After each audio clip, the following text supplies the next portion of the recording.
A nosy HOA president spots a young woman visiting her father's upscale home and immediately dials the cops, convinced she's a trespasser. But what she doesn't know is that the homeowner is a powerful federal judge, and her meddling is about to unleash a storm of legal karma that flips her world upside down.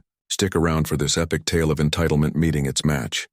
If you're loving these wild HOA horror stories and Karen showdowns, smash that like button, hit subscribe, and turn on notifications so you never miss out on the next juicy drama.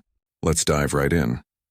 In the pristine suburb of Willow Creek Estates, where manicured lawns stretched like green carpets under the watchful eyes of the Homeowners Association, lived Judge Harlan Whitaker, a man whose life was a testament to order and justice. At 62, Harlan had risen through the ranks of the judiciary to become a federal judge, presiding over cases that shaped laws and lives. His home, a stately colonial with white columns and a wraparound porch, stood as a symbol of his achievements. But even in this haven of affluence, pettiness lurked in the form of Marge Kensington, the HOA president whose reign was built on rules, rumors, and relentless oversight. Marge, a retired accountant in her late 50s, patrolled the neighborhood like a self-appointed sheriff, her clipboard always at the ready to note infractions from overgrown hedges to unauthorized vehicles. Harlan's daughter, Emily, 28 and a successful architect in the city, decided to surprise her father with a weekend visit. She arrived in her modest sedan, parking in the driveway without a second thought. Emily had grown up in this neighborhood before her parents' divorce, but years away had erased her from the collective memory of nosy neighbors. As she unloaded her overnight bag, Marge happened to drive by in her golf cart, her eyes narrowing at the sight of this stranger lingering near the judge's property. Convinced it was a potential burglary or worse, Marge pulled over, snapped a photo with her phone, and immediately called the non-emergency police line. "There's a suspicious woman at Judge Whitaker's house," she reported, her voice dripping with authority. "She's not from around here and the judge lives alone. You need to send someone right away." The police arrived within minutes, two officers approaching Emily as she knocked on the door.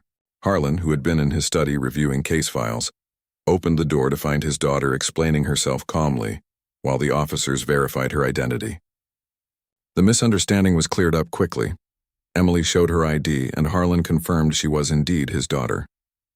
The officers apologized and left, chalking it up to an overzealous neighbor. But Harlan, with his keen sense of justice, inquired about who had made the call. When the officers mentioned it was anonymous but likely from the HOA based on past patterns, Harlan's suspicions turned toward Marge.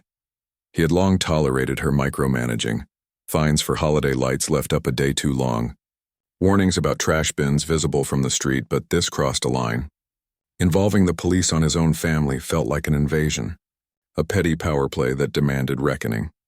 As the sun set that evening, Harlan sat with Emily on the porch, sipping tea and recounting old family stories. But beneath the warmth, Harlan's mind churned with strategy. He wasn't one to act impulsively. His courtroom experience had taught him the value of evidence and timing. Emily, sensing her father's quiet fury, suggested letting it go, but Harlan shook his head. "This isn't just about us," he said in his measured tone, though the script remains narration only. He began to dig into the HOA's records, using his legal acumen to review bylaws and past minutes. What he uncovered was a pattern of harassment, selective enforcement against certain residents, including a single mother fined repeatedly for her child's toys in the yard, and an elderly couple threatened with liens over minor paint discrepancies. Marge's iron fist had created a climate of fear, and Harlan realized this incident with Emily was the catalyst he needed to challenge her authority. Over the next few days, Harlan attended the monthly HOA meeting, his presence alone causing whispers among the board members. Marge, presiding with her usual smugness, called the meeting to order, oblivious to the storm brewing. Harlan raised his hand during the open forum, his voice steady as he recounted the false police report on his daughter. The room fell silent as he presented photocopies of public records showing multiple similar calls from Marge's number, painting her as a serial complainer wasting public resources. Marge bristled, defending her actions as protecting the community, but Harlan pressed on, citing legal precedents where such behavior bordered on harassment. The other board members, long cowed by Marge, began to shift uncomfortably, some nodding in agreement. By the meeting's end, a vote was proposed to review Marge's position, though it tabled for now. Harlan left with a sense of progress, but he knew this was merely the opening salvo. Emily extended her stay, helping her father organize a petition among neighbors dissatisfied with the HOA's overreach.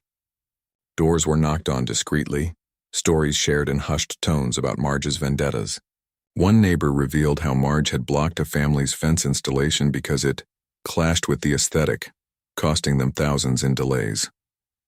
Another spoke of anonymous notes left on cars accusing them of violations that didn't exist.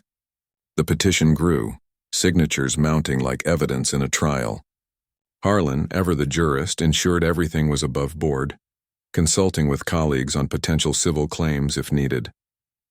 Meanwhile, Marge doubled down, sending out newsletters reminding residents of rules and subtly warning against disruptive elements.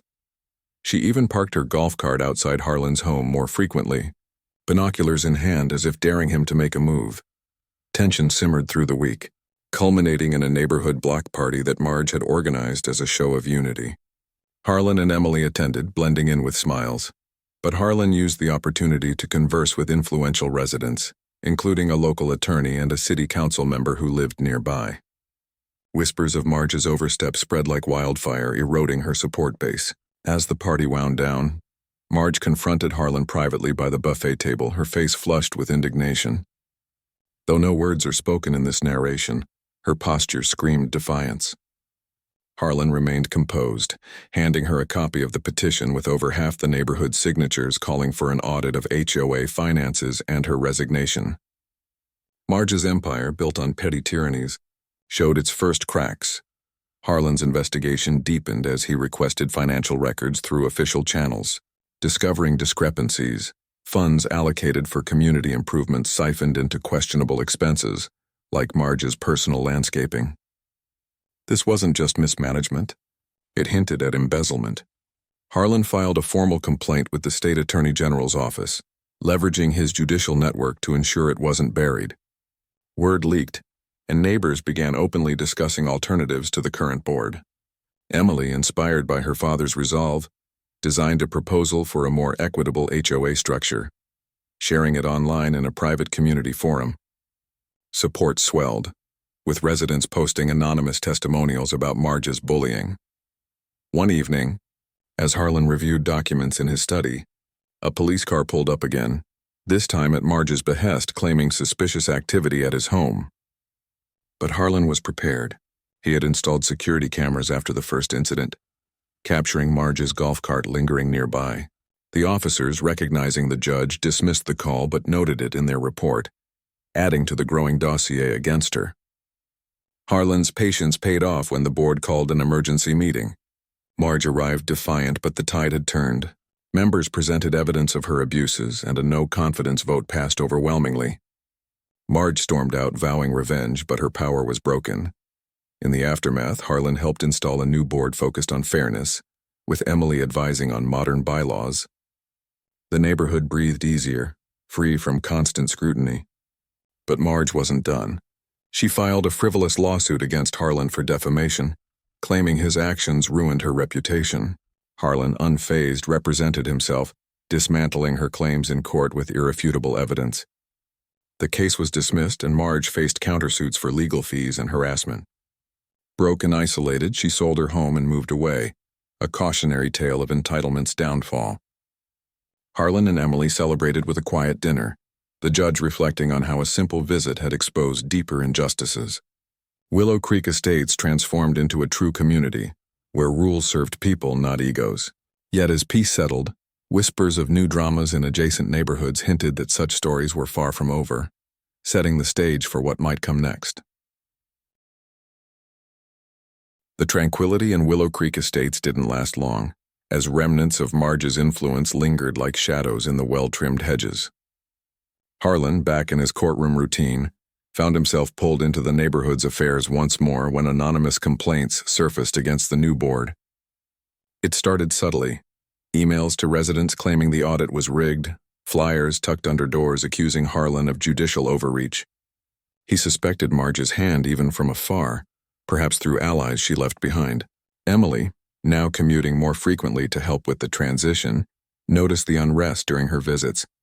Neighbors who had signed the petition began receiving veiled threats, notes warning of property devaluation if the old ways weren't restored. Harlan, ever vigilant, advised calm and documentation, treating it like a case-building and discovery phase. As weeks turned to months, the harassment escalated. One night, Harlan's mailbox was vandalized, stuffed with fake violation notices mimicking HOA stationery. He reported it to the police, who dusted for prints but found nothing conclusive. Emily suggested hiring a private investigator, but Harlan preferred legal avenues, subpoenaing records from Marge's former associates on the board. What emerged was a web of loyalty, a few holdouts, including Marge's best friend Evelyn, who had quietly funneled information to her. Evelyn, a widow in her 60s, had benefited from Marge's favoritism, avoiding fines for her unkempt garden. Now she acted as a proxy, stirring dissent at coffee gatherings and online forums. Harlan convened a special town hall, inviting all residents to air grievances transparently. The meeting revealed divisions. Some longed for Marge's strict enforcement, fearing lax rules would lower standards, while others celebrated the freedom. Harlan mediated with judicial impartiality, proposing compromises like voluntary committees for maintenance. But during the event, Evelyn stood up, accusing Harlan of nepotism for involving Emily. The room tensed, but Harlan diffused it by presenting facts. The new board's transparent finances showed savings redirected to community parks. Support for the changes solidified, isolating Evelyn and her faction. Undeterred, Marge returned to town under the guise of visiting friends, her presence noted by watchful eyes. She met secretly with Evelyn in a local cafe, plotting to challenge the board election. Harlan, tipped off by a neighbor, gathered evidence through public records requests, uncovering Marge's attempt to file as a candidate despite relocating. He alerted the state HOA oversight body, citing residency requirements. The application was denied, frustrating Marge further. In retaliation, she spread rumors online about Harlan's impartiality as a judge, questioning if his neighborhood involvement compromised his bench. This personal attack spurred Harlan to action. He filed for a restraining order, documenting the pattern of harassment with emails, notes, and witness statements. The court hearing was swift. Marge, representing herself poorly, ranted about community protection, but the judge, and a colleague of Harlan's, saw through it, granting the order and fining her for court costs. Evelyn, implicated as an accomplice, faced her own warnings, leading her to back down and apologize publicly at the next meeting. With the threats neutralized, Harlan focused on strengthening the community. Emily organized workshops on fair governance, drawing from her architectural expertise to plan inclusive spaces like a communal garden. Residents bonded over shared projects, erasing old animosities. Harlan's reputation as a fair arbiter grew, even earning him a local award for civic leadership. But as winter approached, a new challenge loomed, a developer eyeing adjacent land for condos, potentially straining resources. Whispers of HOA involvement in zoning fights suggested the battles were evolving, leaving room for future conflicts. Harlan's days in court blended seamlessly with his neighborhood duties as the developer controversy heated up. Petitions circulated to oppose the high-density project, fearing traffic and lowered property values. The new HOA board, under Harlan's guidance, hired experts to review impacts, presenting findings at city council meetings. Marge, hearing of this from afar, couldn't resist meddling, anonymously submitting comments supporting the development as revenge against her former foes. Emily took the lead in rallying opposition, designing visual aids showing potential overcrowding. Her presentation swayed opinions, but tensions rose when sabotage hit. Meeting signs defaced, online petitions hacked. Harlan traced the digital footprints to a proxy server, suspecting Marge's involvement. He coordinated with cyber experts from his judicial network, building a case for digital harassment. The climax came at a pivotal council hearing, where Harlan testified as a resident and expert on legal ramifications. His eloquent narration of community preservation swayed the vote against the developer. In the aftermath, evidence linked Marge to the sabotage through email trails, leading to charges of cyber mischief. She pleaded guilty to lesser offenses, paying fines and agreeing to no contact terms. Willow Creek flourished, with new amenities funded by savings from the audit. Harlan and Emily reflected on the journey from a simple visit to systemic change, embodying justice's triumph over pettiness. The neighborhood stood resilient, a model for others, though the undercurrent of human drama promised more stories ahead. And that's the end of this wild HOA saga. Entitlement crushed by justice. If you enjoyed this roller coaster, give it a thumbs up. Subscribe for more epic Karen takedowns and property dramas, and drop a comment below with your own HOA horror stories. See you in the next one.